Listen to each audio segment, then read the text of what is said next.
नमस्कार. प्रत्येक पालकाला वाटतं की आपला मुलगा सगळ्यांसमोर बोलला पाहिजे, त्यांना आपलं मत मांडलं पाहिजे.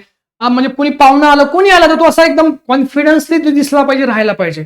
आता त्या गोष्टीमागं 2-3 गोष्टी बॅकग्राऊंडला आहे, ज्या पालकांनी लक्षात घेणं खूप जास्त गरजेचं आहे. मग त्या 3 गोष्टी कोणत्या मी तुम्हाला आज सांगणार आहे. एक पालक म्हणून आपण बऱ्याचदा म्हणजे आपण जॉब करतो, नोकरी करतो, तिकडचा काही ताण आहे, राग आहे, सगळा त्या मुलांना लेकरांवरती काढतो.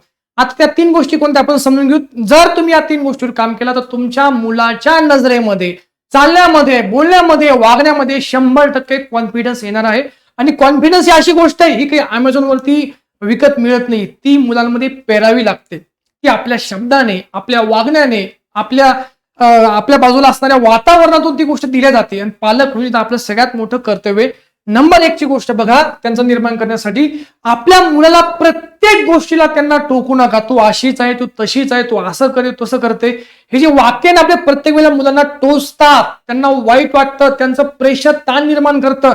आणि मग त्यांना कुठलीच गोष्ट करण्याची आवड निर्माण राहत नाही. जेव्हा बघा तुम्ही 10 गोळ्या मारताय, तू नालायक आहे, तू मूर्ख आहे, तू इडियट आहे, तू अशी तशी जर मानताय, एखादी तर गोळी लागते. मग त्यांना वाटतं मी असंच असेच आहे. आणि जर लहानपणीच या गोष्टी जर त्यांच्यावरती लादल्या जात आहे, आपल्या बोलण्यातून ते वारंवार असं जर होतंय, तर मुलांवरती तो संस्कार होतोय. लहानपणीच याच काळामध्ये जर टप्पा असतो मुलांमध्ये, कॉन्फिडन्स, भीती दूर करणं, त्यांचं एकदम त्यांनी मनमोकळं राहणं, आणि हे सगळं पालक म्हणून आपल्या हातामध्ये. म्हणून मला तुम्हाला सांगायचं बघा, प्रत्येक गोष्टीला त्यांना टोकू नका. ती कुठे चुकले, काही गडबड झाली तर समजून सांगा. तुमच्या टोकल्यामुळे, प्रत्येक वेळेला टोकल्यामुळे तिथं सुधारणा नाही होते. मग जरी समजा त्यांचं काही चुकलं, काही गडबड झाली सुद्धा, तरी तुम्ही ते वेगळ्या पद्धतीने, वेगळ्या मार्गाने, आपुलकीने, प्रेमाने, मग रागवायचंच नाही का, चिडायचं, रागवायचं, परंतु जो बदल आहे ती चुकी त्यांना पुन्हा नाही करू. प्रत्येक वेळेला तुम्ही जेव्हा टोकताना तर मुलांना वाटतं मम्मीना, पप्पांना असंच करतं माझ्यासोबत, मला असंच बोलतात. कधी त्यांचं पण विश्व समजून घ्या, की त्यांचं पण मानसशास्त्र समजून घ्या मुलांचं. म्हणून पहिली गोष्ट लक्षात ठेवा, पालक म्हणून आपल्याला जबाबदारी काय, की त्यांना प्रत्येक गोष्ट टोकू नका. ते चुकतात, ते लहान आहे, त्यांना माहित नाही. आणि जर आपण खरंच जर विचार केला ना, पालक म्हणून जर विचार केला ना, आज ज्या वेळेला मुलं आहे ना, ज्यांना जी लेवल आहे, ज्यांची बुद्धिमत्तांचं ज्ञान आहे, आपण जर त्या वेळेला त्यांच्या वेळेला गेलो ना, आपल्याला काहीच कळत नव्हतं. म्हणून त्यांच्या जागेवर विचार करणं पण गरजेचं आहे. म्हणून त्यांना प्रत्येक वेळेला टोकू नका, त्यांना समजून घ्या. नंबर 2 बघा, फक्त त्यांच्या कमतरता शोधू नका. मुलांना कौतुक खूप आवडतं, इतरांसमोर कौतुक खूप आवडतं. त्यांना तुम्ही 2 शब्द प्रेमाचे बोलले तर त्यांना खूप बळ मिळतं.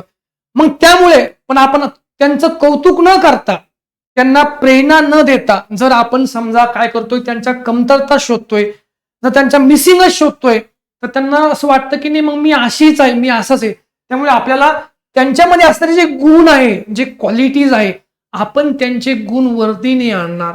आपण त्यांच्या चांगल्या गुणांना वरती वाव नाही देणार. त्यांच्या गुणांचं आपण कौतुक नाही करणार. मग त्यांचं कौतुक कोण करणार? ज्या गोष्टीबद्दल तुम्ही वारंवार बोलता, ती गोष्ट वारंवार होत असते. त्याला आपण प्रबलीकरण म्हणतो, त्याला आपण प्रेरणा म्हणतो. तुम्ही एखादी गोष्ट चांगलं करता, तुम्हाला जर म्हटलं, अरे वा किती छान, शाबाश, व्हेरी गुड, खूप सुंदर, तर तुम्हाला आणखी प्रेरणा मिळते. सेम हे मुलांच्या बाबतीत घडतं. म्हणून त्यांची प्रत्येक गोष्टी, त्यांची कमतरता न शोधता, त्यांच्या चांगल्या गोष्टी कोणत्या आहेत त्या बघा, त्याला आणखी धारदार बनवा, त्याला आणखी त्यांना जाणीव करून द्या. आणि ज्या काही मिसिंग आहेत, त्या मिसिंग वेगळ्या पद्धतीने प्रेमाने कसं तुम्हाला सांगता येईल त्या शोधून, त्यावर आणखी त्यांच्या स्ट्रेंथला आणखी स्ट्रेंथ बनवणं, आणि त्यांच्या ज्या विकनेस आहेत त्या विकनेसला पण स्ट्रेंथ करणं, हे पालक म्हणून आपलं कर्तव्य आहे. पुढे बघा, त्यानंतर चुकी झाली तर सुधारणा संधी द्या. लहान मुलं आहे, जर ते चुकी होते म्हणजे ते काहीतरी करताय, हे काहीतरी करणं गरजेचं आहे.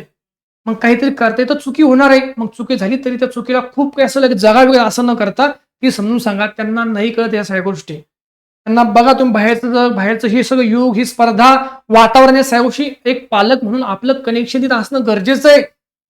मुलांकडनं काही चुकी झाली, मुलांकडनं काही जरी गडबड झाली, तुम्हाला ते बोलता आलं पाहिजे, तुम्हाला ते त्यांनी शेअर केलं पाहिजे. पण हे केव्हा होईल? जेव्हा तुमचा त्यांच्यासोबत बॉन्ड राहील.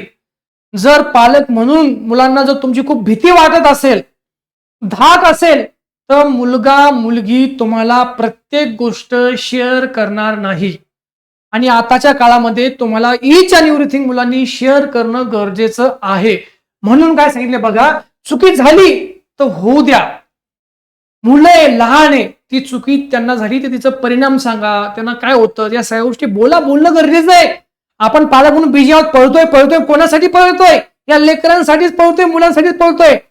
नंतर मागे म्हणून पाहिलं अगं बाई अरे बापरे आज कसं झालं, माझं लक्ष कुठं होतं, मग नंतर वाईट वाटतं. तसं न होण्यासाठी आपण ती आपली खरी संपत्ती आहे, त्यांना वेळ देणं, त्यांना समजून घेणं, त्यांनी चुका केल्या, चुकी जरी झाली तर तिला समजून घेऊन पुन्हा ती चुकी होणार नाही असं त्यांना ते मार्गदर्शन करणं हे पालक म्हणून सगळ्यात महत्वाचं आहे.